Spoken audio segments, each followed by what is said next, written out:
The title I submit for the purpose of the workshop today is Never Waste a Good Crisis and look into the New Zealand role in the global economic governance during COVID and beyond. Under this title, I don't have a paper, but I do have a plan. So here is my plan. So my plan is to look into to set up a broader project to look into the role of New Zealand in the forming of global economic governance and global economic policies from both a historical and contemporary perspectives. So this is a broader project I would like to develop in the coming years. So today I would like to present a sub-project here where I would like to use COVID as a case study to look into New Zealand's response to multiple crises that might impact his strategic choice in dealing with foreign trade and investment, and also use New Zealand as a case study to explore the possibility of a new model, which I call it a plurilateralism model of global economic governance for the coming years. So the starting point that inspired me for this project is the very proactive approach New Zealand has been taken since the outbreak of the pandemic. So in March this year, New Zealand actually launched, together with Singapore, the first policy proposal at the WTO, COVID-related, calling for commitment to ensuring the supply chain connectivity among the members.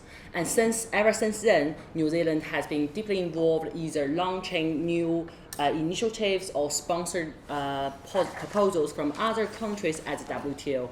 The subject matters ranged from essential goods, agriculture, food products, to essential movement of people, as well as the significance or importance of the so-called MSME,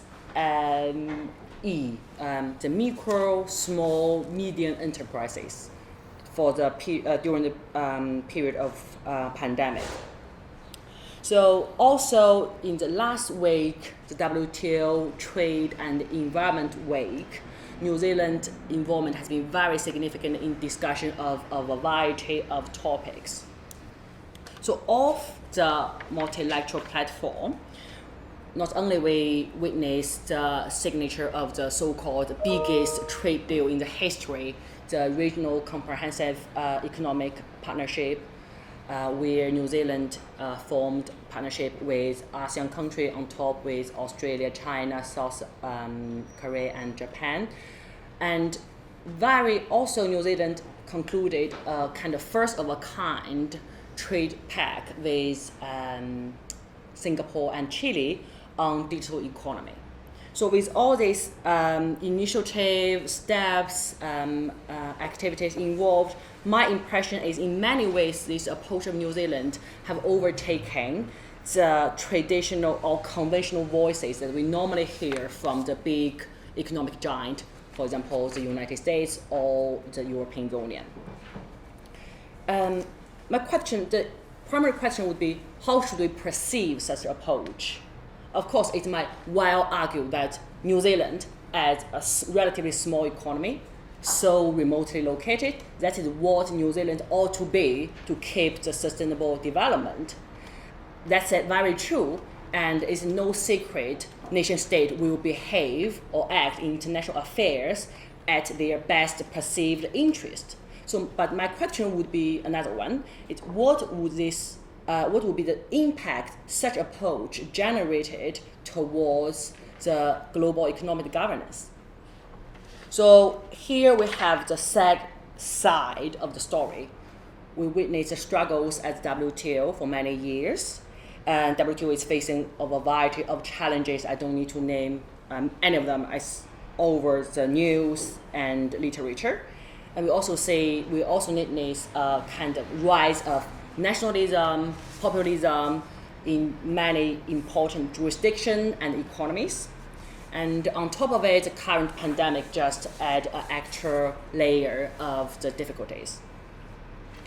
So my assumption here is pluralism led by small economy like New Zealand would return to the stage of global economy governance in the coming years. It is a return in the sense like this is nothing new, actually even within the WTO framework. Pluralism approach is actually the prevailing but temporary negotiation technique in the late 60s and until late 70s within the WTO. But this approach has been gradually marginalized as the consensus principle overtaken as the WTO decision-making process.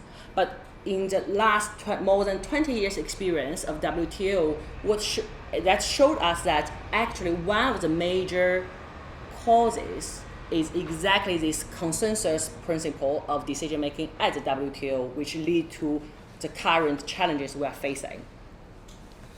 So, in this sense, this is hope that plurilateralism can allow us first to promote respond to the emergent situation like COVID, and second, to allow us to have more innovative policy initiatives that will fit better, much needed for our current economic reality.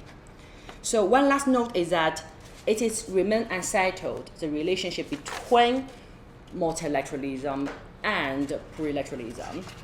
And my personal position, you might agree or disagree with, is that the multilateralism remains the ideal end, and plurilateralism has to be the means leading to it.